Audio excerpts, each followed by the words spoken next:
Welcome to the Best Me podcast. Your best tomorrow starts today. I'm your host, Ellen Livingston. I believe showing up each and every day as the best version of myself doesn't happen on accident. It takes awareness and planning. On this podcast, I talk about planning for ways to improve my health, develop a sense of purpose in everyday life, and create meaningful connections so I can be the best me I can be. And so can you. Let's get started. Hey there, besties. It's me, Ellen. I am so pumped to be talking to you today because I have something that you might need to hear right now, because I really do. It is now the last week of February. We are 9 weeks into 2024. 2 months of the 12 are gone.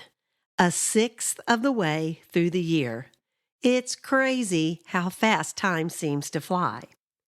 And we are now at the point where most people who set a New Year's resolution, like over 80%, have already broken their resolution. And if you're like me, I'm part of that group. Yes, I am. I can't help but think of a certain goal that I was going to work on in 2024, and now it's 2 months in and I haven't made any progress. And it's so tempting just to go, okay, I've blown it. I don't even want to try. What my goal was is I am struggling with getting back into a healthy eating habit. I used to be really good about my diet. And I can pinpoint the time when I quit my healthy eating habits. In February of 2020, I had a cancer diagnosis. And I handled that stress by eating anything and everything. I mean, who can blame me, right? And then 3 weeks later, the whole nation was shut down because of the pandemic. And I handled that stress by, you guessed it, eating more of anything and everything. And when I was prescribed some medication that made me gain weight, kind of made me a little depressed about that, what did I do? I just ate more. And I'm not just loosely saying my diet is not that great. It's actually terrible. And I know I need to do something and that I need to make a change. But I don't really like talking about my struggles, even with family. It makes me feel vulnerable, and I'm, really honestly a little bit ashamed and embarrassed about why don't I just eat healthier? It doesn't make any sense. But I know every single one of us at some point in our lives, we've struggled with something. And I don't know if you're like me, but when I'm really struggling, why does it seem like everybody else has their life together? Now, I know a few weeks ago, I talked about getting back into healthy habits. And the reason I did is because so many of us have a really hard time sticking to our healthy routines during the holidays and then getting back into the routine. So a lot of us set New Year's resolutions as a time to set our goals. But when we fail, and over 80% of us do, it's tempting just to give up. And last night, when I realized how much of the year has passed, I kind of got a little freaked out. And then I started thinking about something that my son Dalton told me back in 2016. This is back when Facebook Live was brand new. We were at a craft beer festival and they were using Facebook Live. And it was me and my husband and my son and some of my son's friends. And we were sitting on these picnic benches listening to music. And in between bands, they came out and announced that they were going to have one of those beer stein holding contests. Now, I can't say this word because it's a German word and it's about 25 letters long, but I'm sure you know what I'm talking about. It's that contest where you hold your arms straight out and you're holding this great big mug of beer, and whoever can hold their arm out the longest wins. Well, they announced this contest.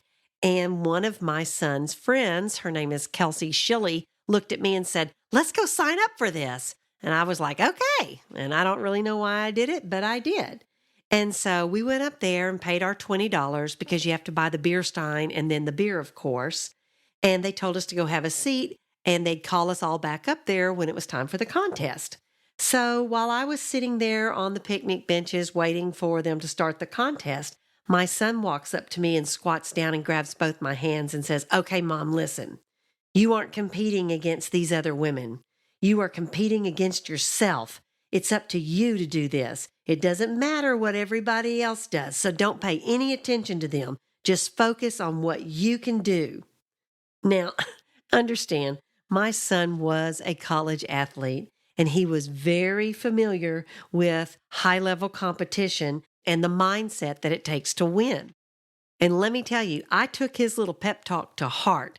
When they said go, I reached down there and grabbed my mug, and I was holding it straight out, and I didn't look around at anybody. The judges were walking around tapping people out, and I didn't even look at them. I looked straight ahead at my arm and focused on holding my arm out straight. And guys, when I finally got tapped out, I realized I'd come in 4th place out of about 50 people, and I was definitely the oldest one out there. And because it was on Facebook Live, 2 or 3 months later, I'd be at the grocery store or somewhere else around town, and somebody'd come up to me and say, "Aren't you that lady that almost won that beer stein holding contest?" So yeah, that was my 15 minutes worth of fame. But anyway, the reason I'm telling you this story is because when I thought of this last night, it made me realize that what my son told me back in 2016 is what I need to hear right now.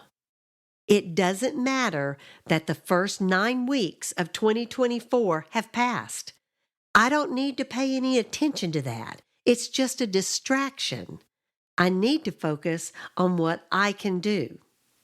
And I hope you don't think it's too late for you to start either if you're in that 80% that has also given up on their New Year's resolutions. And you know what?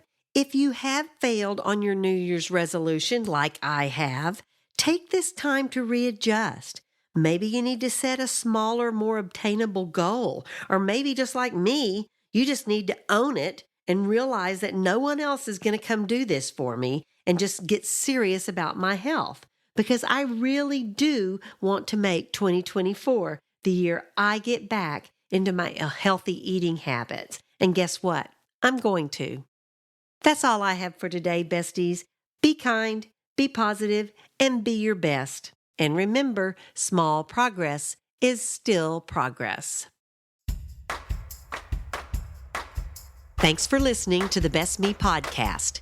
If you would like to make a comment, suggest a podcast topic, or just say hi, send me an email at bestmepodcast@gmail.com. I hope you'll join me next week as I continue to talk about how to be the best me I can be. This episode was edited by Adam Boatwright. If you need any help with music, audio and video editing, or digital arts, be sure and check him out at adamboatwright.com. That's ADAMBOATRIGHT.com.